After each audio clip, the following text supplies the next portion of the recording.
ਸਭ ਦਾ ਪੰਜਾਬ ਚੈਨਲ ਨੂੰ ਸਬਸਕ੍ਰਾਈਬ ਕਰੋ ਤੇ ਬੈਲ ਆਈਕਨ ਨੂੰ ਵੀ ਦਬਾ ਦਿਓ ਨਵੀਆਂ ਵੀਡੀਓ ਦੇਖਣ ਵਾਸਤੇ। सब दोस्तों ਨੂੰ अस्सलाम वालेकुम। सब ਦਾ ਪੰਜਾਬ चैनल ਦੇ और जानजे भाई आज साढ़े मेहमान ने गुजरांवाला से सियालकोट, और आज ये कोशिश करेंगे ये जो आपको बैक साइड पे मंदिर नज़र आ रहा है ना, ये छोटा सा ये सामने। जी जानजे भाई, आप कुछ कहना चाहेंगे सियालकोट के बारे में? काफ़ी देर तक सोच रहा सी कि तुहाडे सियालकोट का विजिट करिए। ठीक है। ते अज मैं जिहड़ा सामने मंदिर नज़र आ रहा है, ठीक है, टैंपल, ठीक है, ਉਹਦੇ ਵਾਸਤੇ ਸਪੈਸ਼ਲੀ ਉੱਥੋਂ ਇੱਧਰ ਆਏ ਹਾਂ ਗੁਜਰਾਂਵਾਲੇ ਤੋਂ। ठीक है, ਤੇ ਇਸ ਟਾਈਮ ਜਿਹੜੀ ਜਗ੍ਹਾ ਤੇ ਬੈਠੇ ਹਾਂ ਇੱਥੋਂ ਪੂਰਾ ਸ਼ਹਿਰ ਨਜ਼ਰ ਆ ਰਿਹਾ ਹੈ ठीक ਤੇ है, ਬੜਾ ਖੂਬਸੂਰਤ ਨਜ਼ਾਰਾ ਹੈ। ਤੇ ਅਸੀਂ ਇੱਥੇ ਕਾਫੀ ਬਿਲਡਿੰਗਾਂ ਦੇਖੀਆਂ ਜਿਹੜੀਆਂ ਬਹੁਤ ਹੀ ਤਾਰੀਖੀ ਬਿਲਡਿੰਗਾਂ ਨੇ। ਸਿਆਲਕੋਟ ਦੀ ਬੜੀ ਪੁਰਾਣੀ ਹਿਸਟਰੀ ਹੈ। ਸਾਡੇ ਸ਼ਾਇਰ ਮਸ਼ਰਕ ਅਲਾਮਾ ਇਕਬਾਲ ਦਾ ਸ਼ਹਿਰ ਹੈ ਤੇ ਬੜੀ ਖੂਬਸੂਰਤ ਇਹਨਾਂ ਦੇ ਵਿੱਚ ਉਸ 47 ਵੇਲੇ ਦੀਆਂ ਪੁਰਾਣੀਆਂ ਇਮਾਰਤਾਂ ਨੇ ਜਿਨ੍ਹਾਂ ਦੀ ਹਿਫਾਜ਼ਤ ਨਹੀਂ ਕੀਤੀ ਗਈ। ਤੇ ਅਸੀਂ ਇਹੀ ਕਰਾਂਗੇ ਕਿ ਆਪਣੇ ਚੈਨਲ ਦੇ ਥਰੂ ਲੋਕਾਂ ਨੂੰ ਵਿਖਾਈਏ ਵੀ ਇਹਨਾਂ ਦੇ ਹਾਲਾਤ, ਤੇ ਉਸ ਤੋਂ ਬਾਅਦ ਆਪਣੀ ਹਕੂਮਤ ਨੂੰ ਵੀ ਅਪੀਲ ਕਰਾਂਗੇ ਕਿ ਇਹਦੇ ਵਾਸਤੇ ਕੁਝ ਕਰਨ। ਇਹਨਾਂ ਮੰਦਰਾਂ, ਇਹਨਾਂ ਦੇ ਦੂਸਰਾ ਗੁਰਦੁਆਰਿਆਂ ਦੇ ਜਿਹੜੇ ਇੱਥੇ ਰਹਿ ਚੁੱਕੇ ਨੇ, ਪੁਰਾਣੀਆਂ ਚੀਜ਼ਾਂ ਜਿਹੜੀਆਂ ਨੇ ਉਹਨਾਂ ਨੂੰ ਸੰਭਾਲਣ ਦੀ ਕੋਸ਼ਿਸ਼ ਕਰੀਏ। ਸਾਡੀ ਪੰਜਾਬ ਹਕੂਮਤ ਨੂੰ ਵੀ ਚਾਹੀਦਾ ਤੇ ਸਿਆਲਕੋਟ ਸ਼ਹਿਰੀਆਂ ਨੂੰ ਵੀ ਚਾਹੀਦਾ ਕਿ ਜਿਹੜੇ ਤੋੜ ਕੇ ਘਰਾਂ ਦੇ ਦੁਕਾਨਾਂ ਬਣਾਈ ਜਾ ਰਹੇ ਨੇ, ਇਹਨਾਂ ਨੂੰ ਐਸੇ ਵਿਰਸੇ ਨੂੰ ਅੱਗੇ ਲੈ ਕੇ ਚੱਲਣ ਦੀ ਕੋਸ਼ਿਸ਼ ਹੈ। ਇਹਦੇ ਵਿੱਚ ਵੀ ਚੀਜ਼ਾਂ ਵਿਕ ਸਕਦੀਆਂ, ਇਹਨੂੰ ਹੀ ਅਗਰ ਅਸੀਂ ਵਧੀਆ ਕਰਕੇ ਇਹਨੂੰ ਮੇਨਟੇਨ ਕੀਤਾ ਜਾਵੇ ਤੇ ਇਹ ਸਹੀ ਹੋ ਸਕਦੀਆਂ ਨੇ। माशाल्लाह ਇਸ जान ਵਾਸਤੇ ਅਸੀਂ ਆਪਣੇ ਚੈਨਲ ਦੇ ਥਰੂ ਇਹੀ ਮੰਦਰ ਤੇ ਗੁਰਦੁਆਰੇ ਤੇ ਬਜ਼ੁਰਗਾਂ ਦੇ ਇੰਟਰਵਿਊ 47 ਦੇ ਚਾੜੀ ਦੇ ਨੇ ਤੇ ਕੋਸ਼ਿਸ਼ ਕਰਦੇ ਹਾਂ ਜੀ ਤੁਹਾਨੂੰ ਪਸੰਦ ਆਉਣ। ਬਹੁਤ ਮਿਹਰਬਾਨੀ, ਬਹੁਤ ਸ਼ੁਕਰੀਆ। बहुत शुक्रिया जानजे भाई, ਤੁਹਾਡਾ ਅੰਦਾਜ਼ ਬੜਾ ਅੱਛਾ ਹੈ ਮਾਸ਼ਾਅੱਲਾ ਗੁਫ਼ਤਗੂ ਕਰਨ ਦਾ। ਬਹੁਤ ਸ਼ੁਕਰੀਆ, ਅਸੀਂ ਬੜੇ ਮਸ਼ਕੂਰ ਹਾਂ ਤੁਹਾਡੇ। ਇਨਸ਼ਾਅੱਲਾ ਤੁਹਾਨੂੰ ਲੈ ਕੇ ਜਾਂਦੇ ਆ ਇਸ ਮੰਦਿਰ ਦੇ ਨਾ। ਬਹੁਤ ਸ਼ੁਕਰੀਆ। ਦੋਸਤੋ ਅਸੀਂ ਪਹੁੰਚ ਚੁੱਕੇ ਹਾਂ ਇਸ ਟਾਈਮ ਤੇਜਾ ਸਿੰਘ ਟੈਂਪਲ ਦੇ ਅੰਦਰ ਵਾਲੀ ਜਗ੍ਹਾ ਤੇ।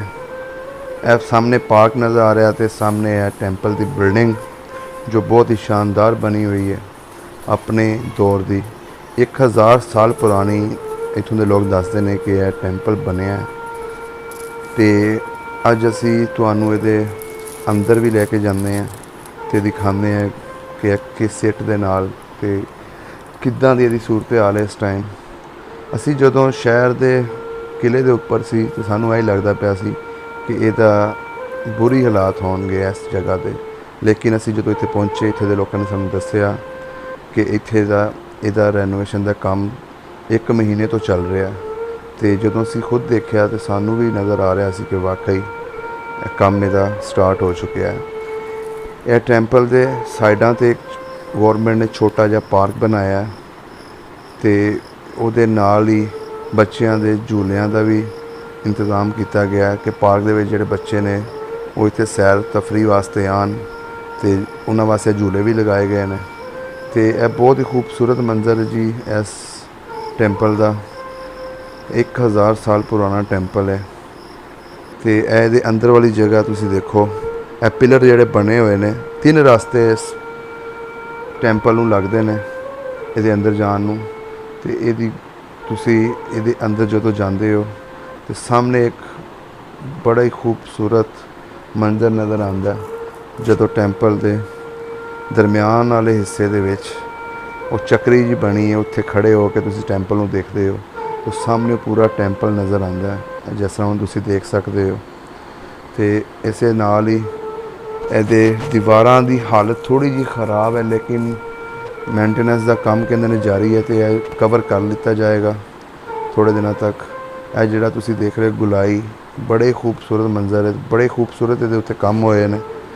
1000 ਸਾਲ ਪੁਰਾਣਾ ਵਿਰਸਾ ਪਾਕਿਸਤਾਨ ਦੇ ਵਿੱਚ ਹਿੰਦੂਆਂ ਦਾ ਮੌਜੂਦ ਹੈ ਤੇ ਇਹ ਜਿਹੜੇ ਇਹਦੇ ਪਿਲਰ ਨੇ ਬੜੇ ਮਜ਼ਬੂਤ ਪਿਲਰ ਬਣਾਏ ਗਏ ਉਸ ਟਾਈਮ ਦੇ। ਤੇ ਇਹਦੇ ਨਾਲ ਹੀ ਤੁਹਾਨੂੰ ਅੰਦਰ ਵੀ ਲੈ ਕੇ ਜਾਵਾਂਗੇ ਤੇ ਇਹ ਬੜੀ ਉਚਾਈ ਦੇ ਉੱਤੇ ਹੈ ਜੀ ਸ਼ਹਿਰ ਦੀ। ਇਹ ਜਿਹੜਾ ਟੈਂਪਲ ਹੈ ਇਹਨੂੰ 3-4 ਸੀੜੀਆਂ ਲੱਗਦੀਆਂ ਨੇ, ਲੇਕਿਨ ਜਦੋਂ ਅਸੀਂ ਸ਼ਹਿਰ ਦੇ ਅੰਦਰੋਂ ਆਈਏ ਤੇ ਉਦੋਂ ਇਹਨੂੰ 15-20 ਸੀੜੀਆਂ ਲੱਗਦੀਆਂ ਨੇ ਜੀ, ਐਡੀ ਉਚਾਈ ਦੇ ਵਿੱਚ। ਤੇ ਇਹ ਦੇਖੋ ਇਹਦੀ ਹਾਲਤ ਥੋੜ੍ਹੀ ਜਿਹੀ ਖਸਤਾ ਹੈ ਲੇਕਿਨ ਉਮੀਦ ਕਰਦੇ ਹਾਂ ਜੀ ਗੌਰਮੈਂਟ ਇਹਨੂੰ ਕਵਰ ਕਰੇਗੀ। ਤੇ ਹੁਣ ਤੁਹਾਨੂੰ ਅੰਦਰ ਦਾ ਵੀ ਵਿਜ਼ਿਟ ਕਰਵਾਉਂਦੇ ਹਾਂ ਇਹਦਾ। ਤੇ ਇਹ ਦੇਖੋ ਉੱਪਰੋਂ ਆਸਮਾਨ ਕਿੱਡਾ ਖੂਬਸੂਰਤ ਲੱਗ ਰਿਹਾ। ਇਹ ਅੰਦਰ ਵਾਲੀ ਜਗ੍ਹਾ ਹੈ। ਇਹ ਦੇਖੋ ਜੀ ਇਹ ਮੰਦਰ ਦਾ ਅੰਦਰ ਵਾਲਾ ਹਿੱਸਾ। ਇਹਦੀ ਛੱਤਾਂ ਕਾਫੀ ਖਸਤਾ ਹੋ ਚੁੱਕੀਆਂ ਨੇ, ਕਲਰ ਇਹਦਾ ਬਹੁਤ ਮੱਧਮ ਹੋ ਗਿਆ। 47 ਤੋਂ ਬਾਅਦ ਇਹਦੀ ਰੈਨੋਵੇਸ਼ਨ ਨਹੀਂ ਹੋਈ ਅਜੇ ਤੱਕ। ਇਹ ਉਹ ਜਗ੍ਹਾ ਜਿੱਥੇ ਹਿੰਦੂ ਆਪਣੀ ਮੂਰਤੀਆਂ ਤੇ ਭਗਵਾਨਾਂ ਦੀਆਂ ਮੂਰਤੀਆਂ ਰੱਖਦੇ ਸੀ।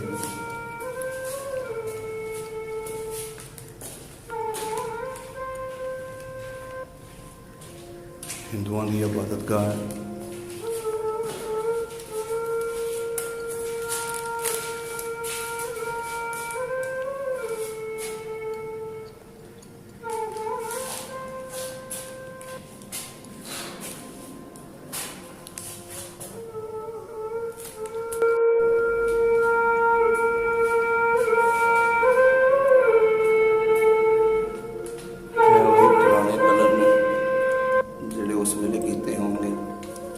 छोटी अड्डा जी बिल्कुल जीरो साइज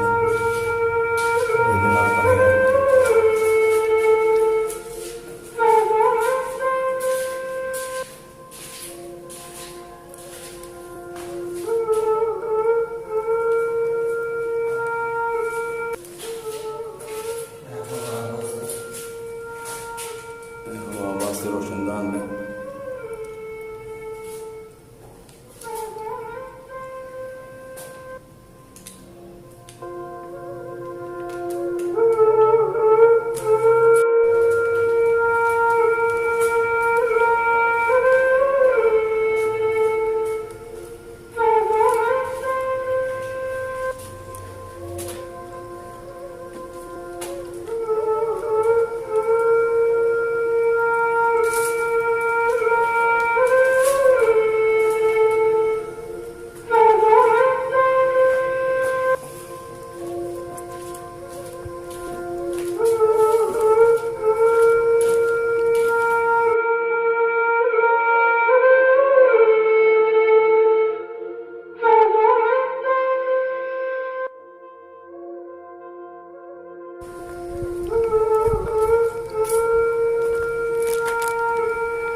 ਪਿਲਰਾਂ ਦੇ ਉੱਪਰ ਖੜਾ ਜੀ ਇਸ ਟਾਈਮ ਬਿਲਡਿੰਗ ਜਿਹੜੀ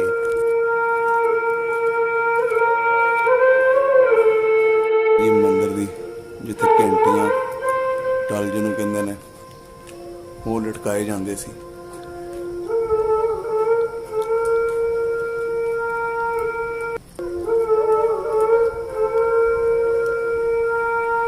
तीन रास्ते मंदिर के अंदर दाखिल होने वास्ते।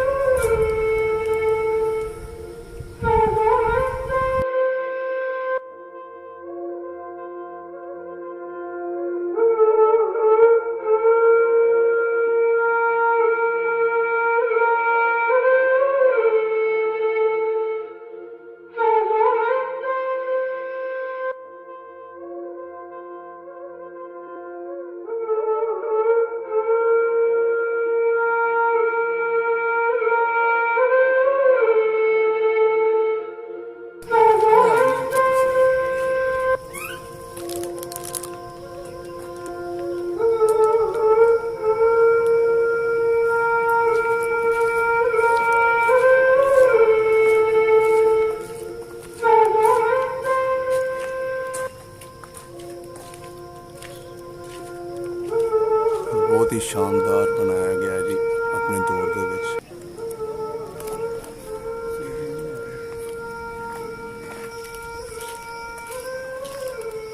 ਛੋਟੀ ਇੱਟ ਦਾ ਇਹ ਬਣਿਆ ਹੋਇਆ ਹੈ।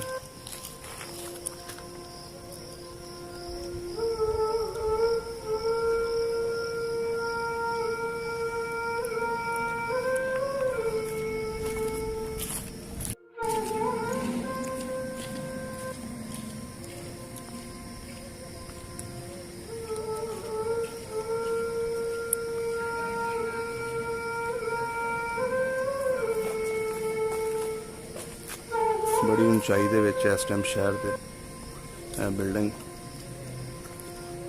ਟੈਂਪਲ ਦੀ। ਦੂਰੋਂ ਇਹਦਾ ਨਜ਼ਾਰਾ ਬੜਾ ਜ਼ਬਰਦਸਤ ਲੱਗਦਾ ਹੈ। ਆਲੇ ਦੁਆਲੇ ਗੌਰਮੈਂਟ ਨੇ ਇੱਕ ਪਾਰਕ ਬਣਾਇਆ ਹੋਇਆ ਹੈ ਜਿਹਦੇ ਵਿਚਕਾਰ ਹੈ ਬਿਲਡਿੰਗ, ਨਾਲ ਨਾਲ ਇਹਦੇ ਪਾਰਕ ਹੈ। ਸਭ ਦਾ ਪੰਜਾਬ ਚੈਨਲ ਵੱਲੋਂ ਸਭ ਭਾਈਆਂ ਨੂੰ ਬਹੁਤ ਜ਼ਿਆਦਾ ਮੇਰੀ ਤਰਫੋਂ ਨਮਸਕਾਰ। ਔਰ ਸਭ ਦਾ ਪੰਜਾਬ ਹਮੇਸ਼ਾ ਕੋਸ਼ਿਸ਼ ਇਹੀ ਕਰਦਾ ਹੈ ਕਿ ਤੁਹਾਨੂੰ ਜਿੰਨੀਆਂ ਵੀ ਇਸ ਤਰ੍ਹਾਂ ਦੀਆਂ ਜਗ੍ਹਾ ਨੇ, ਤਾਰੀਖੀ ਜਗ੍ਹਾ ਨੇ, ਉਹ ਦਿਖਾਉਣ ਦੀ ਕੋਸ਼ਿਸ਼ ਕਰ ਰਿਹਾ ਹੁੰਦਾ।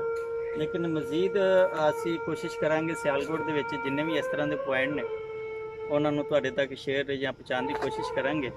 ਤੇ ਕੋਸ਼ਿਸ਼ ਕਰੋ। ਸਭ ਦਾ ਪੰਜਾਬ ਮੇਰੇ ਖਿਆਲ ਨਾਲ ਇੱਕ ਐਸਾ ਚੈਨਲ ਹੈ ਜਿਹੜਾ ਸਾਰੇ ਜਿੰਨੇ ਵੀ ਬਜ਼ੁਰਗ ਲੋਕ ਨੇ ਉਹਨਾਂ ਦਾ ਪਸੰਦੀਦਾ ਚੈਨਲ ਹੈ। ਯੰਗ ਲੋਕ ਵੀ ਦੇਖਦੇ ਨੇ ਲੇਕਿਨ ਯੰਗ ਲੋਕ ਇੰਨੇ ਨਹੀਂ ਦੇਖਦੇ ਦੇਖ ਰਹੇ ਹੁੰਦੇ ਨੇ ਬਜ਼ੁਰਗ ਲੋਕ। ਇਹ ਜਾਨਜ਼ੇ ਬਾਈ ਕੀ ਮਾਸ਼ਾਅੱਲਾ ਭਰਪੂਰ ਇਹਦੇ 'ਚ ਕੋਸ਼ਿਸ਼ ਇਹੀ ਹੁੰਦੀ ਹੈ ਕਿ ਜਿੰਨਾ ਵੀ ਵੱਧ ਚੜ੍ਹ ਕੇ ਦਿਖਾਉਂਦੇ ਨੇ, ਯਾਨੀ ਕਿ ਚੀਜ਼ਾਂ ਨੂੰ। ਇਹ ਹੁਣ ਕੋਈ 70 ਸਾਲ ਤੋਂ ਬਾਅਦ ਇਹ ਜਿਹੜਾ ਮੰਦਿਰ ਹੈ ਦੁਬਾਰਾ ਓਪਨ ਕੀਤਾ ਗਿਆ ਹੈ। ਤੋ ਅਜੇ ਓਪਨ ਹੋਇਆ ਹੀ ਹੈ ਤੇ ਇਹ ਮਾਸ਼ਾਅੱਲਾ ਪਹੁੰਚ ਗਏ ਨੇ। ਇਹਨਾਂ ਦਾ ਚੈਨਲ ਕੋਸ਼ਿਸ਼ ਇਹੀ ਹੁੰਦੀ ਹੈ ਕਿ ਬਹੁਤ ਤੇਜ਼ੀ ਦੇ ਨਾਲ ਇਨਸ਼ਾਅੱਲਾ ਅੱਗੇ ਵਧਣ ਦੀ ਕੋਸ਼ਿਸ਼ ਕਰ ਰਹੇ ਆ। ਬਾਕੀ ਚੈਨਲ ਵੀ ਆਏ ਨੇ ਮਜ਼ੀਦ ਇਸ ਨਾਂ ਤੋਂ, ਲੇਕਿਨ ਜਾਣਦੇ ਬਾਈ ਜਿਹੜੇ ਨੇ ਉਹ ਸਭ ਦਾ ਪੰਜਾਬ ਜ਼ਿੰਦਾਬਾਦ।